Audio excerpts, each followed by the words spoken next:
Hello everyone, my name is Dustin Foister, and I'm going to be discussing the effectiveness of canine units within police work.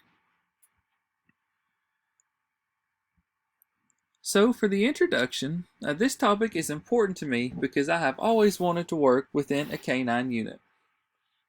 Even throughout all the different career thoughts that I have had, such as DEA, local police departments, state troopers, and game wardens, police dogs can be a useful aspect to almost any type of police work.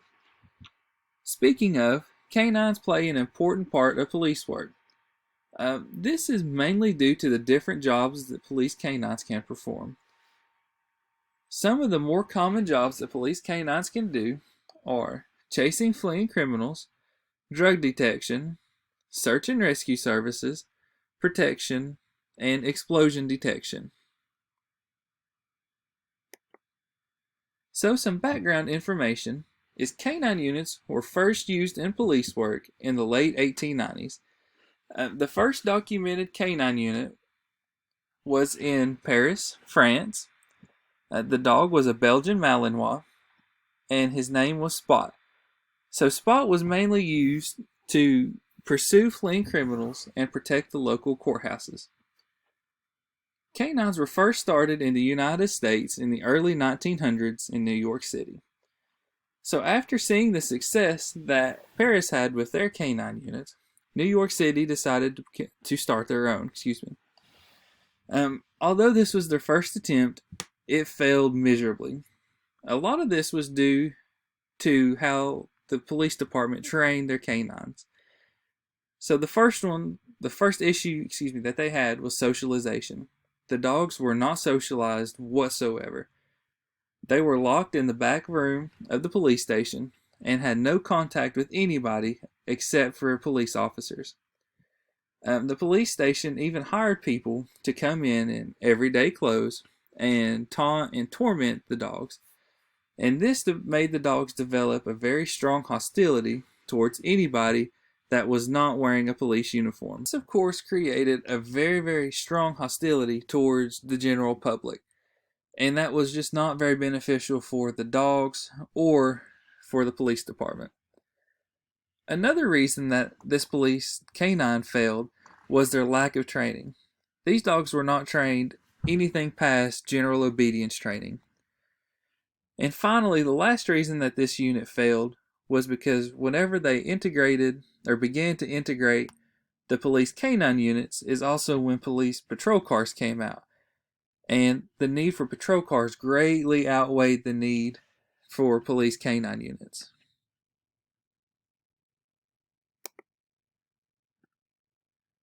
So next is the general effectiveness of canine. Canine units are effective at several different aspects of police work. As I mentioned earlier, some of the jobs of canine units can include pursuing fleeing criminals, drug detection, search and rescue missions, protection services, and explosion detections. Most common is drug detection and suspect apprehension. So canines are mainly trained to smell just a couple of different illegal drugs.